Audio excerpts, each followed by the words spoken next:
Здесь на канале я показываю некоторые данные для того, чтобы можно было увеличить свои шансы правильных инвестиций. Для этого я показываю вот часть инструмента аналитического, это F5 Analytics, который собирает данные по продажам с разных источников и наблюдается определенное количество жилых комплексов. И уже на базе продаж можно делать хоть какие-то аналитические предположения. Итак, поехали. Ролика за май не было, и нужно наверстывать упущенное, поэтому давайте начнем с мая. Выставил май, и давайте посмотрим, что происходило. Было зафиксировано всего 98 продаж, средняя цена 142 тысячи, чуть она подросла на 6,7%. Средняя площадь практически та же самая осталась, средняя цена чуть подросла. Медиана тоже подросла на 7%. И медиана цены за квадратный метр тоже подросла. По классам видим, что комфорт начал преобладать 84%. В прошлом месяце, в апреле, было порядка 75%. Я еще тогда говорил, что как-то не совсем как всегда. Но сейчас ситуация возвращается к тому, как всегда, и здесь 84%, то есть большинство. Дальше по районам Голосеевский лидирует, потом идет Подольский, потом Дарницкий, Днепровский, Шевченковский, Печерский. Ну и там совсем мало Оболонский, Святошинский и Соломенский.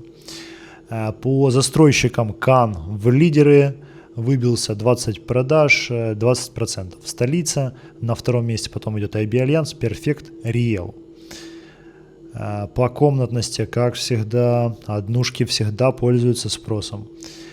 А вот насчет с ремонтом или без, оказывается, в мае покупали с ремонтами больше. Это обычно вообще чуть-чуть, но больше без ремонтов. Либо примерно 50 на 50. Но сейчас 58%. Это уже перебороли. По площади от 40 до 65, ну это как всегда, от 65 до 90 на втором месте, ну там более 90 на третьем и на четвертом до 40 квадратов. По этажности до 7 этажа в лидерах, потом идет с 8 по 13, потом с 14 по 19. По стоимости сохраняется тенденция от 100 до 150, это самый такой вот востребованный сегмент. Потом идет от 50 до 100 тысяч. По комплексам здесь не совсем стандартно. Комфорт-таун был на первом месте. Потом идет Грейд, Ликоград, Республика, Варшавский, 3. Новопечерские Липки, Док 32, Кришталовые Джерела, Манхэттен, Нордика. Ну, на самом деле, не всегда так получается. Здесь из новичков это Манхэттен, Док 32, ну и Комфорт-таун. Ну, Комфорт-таун вообще на самом деле всегда в десятку попадает. Ну, нет, может не всегда, но очень часто. Но тут на первом месте. А так, в принципе, все остальные участники десятки, мы их видим часто. Ну и, как всегда, объявления дают до 30 дней больше всего продаж. Теперь выставляем июнь и смотрим, что у нас тут изменяется. В июне зафиксировано меньше продаж, 77, там у нас было почти 100, здесь 77. Средняя цена 188, то есть подросли. 70, причем достаточно много, намного. Было там 142 средняя цена, а сейчас 188. То есть это говорит о том, что начали покупать очень дорогие квартиры.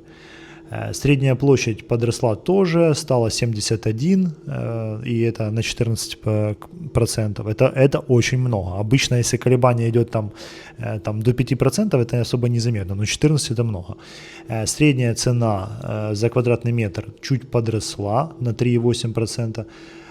Медиана 119 на 7%, и медиана цены немного даже упала. По классам, помните, да, комфорт был в предыдущем месте 84%, а стал 64%. То есть в июне начали покупать бизнес, он просто отгрызывает так большой кусок на 34%. Я вам по секрету скажу, здесь на самом деле вот в этом месяце было продано достаточно много дорогих квартир. И за счет этого и повысилась вот эта цифра, и вот эта цифра тоже повысилась за счет этого. По районам Голосеевский на первом месте, потом идет Печерский, а в прошлом месяце Печерский был предпоследний, кажется. То есть меньше значительно продавалось. Потом Подольский, Шевченковский, Дарницкий, Святошинский, Оболонский, Днепровский. Вот эти все последние 3, они очень маленькие. По застройщикам ситуация такая. Кан на первом месте, потом идет Риэл на втором, потом Столица Групп, ДИМ, City One Development. То есть, в принципе, IB Альянс даже вытеснили на 7-ю позицию. По комнатности сохраняется, однушки, как всегда, на первом месте, а вот ситуация с ремонтами либо без, с ремонтами стала 48, то есть стало, как обычно вообще, то есть около 50%. В прошлом месяце, в мае, получается, с ремонтами все-таки в лидеры вышло, но сейчас вернулась ситуация. По площади от 40 до 65 метров, так же, как и всегда, это лидер, потом на втором месте от 65 до 90. В принципе, вот это очень часто сохраняется. И по этажности тоже сохраняется. До 7 на первом месте, потом идет с 8 по 13.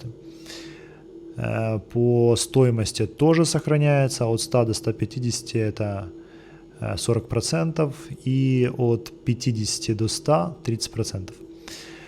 По комплексам первое место заняла Нордика. 8. Это вообще-то не первое, потому что можно сказать, что первое место заняли вот эти 3 комплекса. У них у всех по 8 продаж. Нордика, Метрополис, Новопечерские Липки. Собственно говоря, за счет вот этого и произошло изменение средней стоимости за июнь. И на втором месте, можно сказать, идет Республика с 7 продажами. Потом Грейт, Кришталеве Джерела, Файна, Ликоград, Варшавский 3, Нивки Парк. Вот это вот прямо очень сильно изменилось. И здесь, как всегда, до 30 дней всегда больше всего продаж приносит объявление. Так, и давайте еще посмотрим на как выглядят последние 2 месяца на большом диапазоне, и сравним с прошлогодними. Если мы посмотрим на эту диаграмму, видно, что это все немножечко, падает. Но давайте сопоставим эти данные с маем, например, 2025 года и с маем 2026. Значит, было 142 продажи, а стало 98. Что это значит? Это значит, что упали на 40%. Примерно около 40%. И давайте по июню было 102 продажи, а стало 77. И, в принципе, не сохраняется, но стало немножко меньше, 30, может даже, не 30, пускай даже 25%. То есть 25% падения, опять-таки, есть по отношению к прошлому году. Так, и еще, тенденция, конечно, не очень приятная, но, тем не менее, какая есть, я ее показываю. И еще хочу вам показать, здесь я сделал новую вкладку «Прогноз».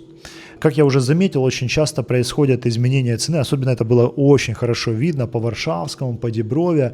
Как только становится меньше количество предложений, начинает потихоньку, вернее, даже не просто меньше, а есть какая-то критическая точка, после которой происходит повышение цены. Но это, в принципе, очень логично. Заканчиваются предложения, люди начинают обзванивать тех, кто выставлял и цену повыше, или он там где-то в середине находился, а потом человек думает: ого, у меня много, это продавец думает: ого, у меня много как-то смотрят квартиру, а ну попробую повысить на 1000 или на 2000. И вот так происходит повышение.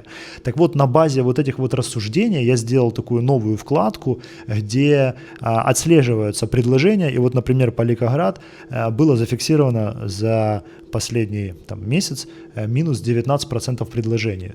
А поглощение, то есть в продаже превращения, да, от количества предложений идет 3,23. И это еще выросло на 87%. Цена при этом, можно спрогнозировать, что она должна подрасти. И она подросла вообще за прошлый период на 18%, но еще можно предположить, что вот данный комплекс, он, скорее всего, большая вероятность, что он может подрасти. Опять-таки, это так, чисто вот мои мысли теоретические, которые приходили в голову, я решил их все совместить и вот сделал вот такую новую вкладку. Насколько это рабочий инструмент, я еще буду проверять, но логика, она очень сильно присутствует на тех комплексах, которые там сильно популярны, и в принципе это замечаются эти тенденции. Ну, посмотрим.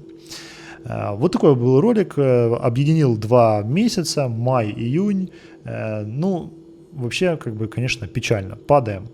Прогноз такой, что вероятнее всего от падения количества продаж и вероятнее всего и цена начнет падать в какой-то, ну, наверное, не ближайшее, ну, вероятнее к осени. Я предполагаю, что, скорее всего, цена все-таки должна немножко еще подупасть. На этом у меня все. Вот такой получился ролик. Кому понравился, поставьте лайк, подписывайтесь на канал и пишите в комментариях, что вы думаете, какая тенденция сейчас происходит на рынке недвижимости в Киеве.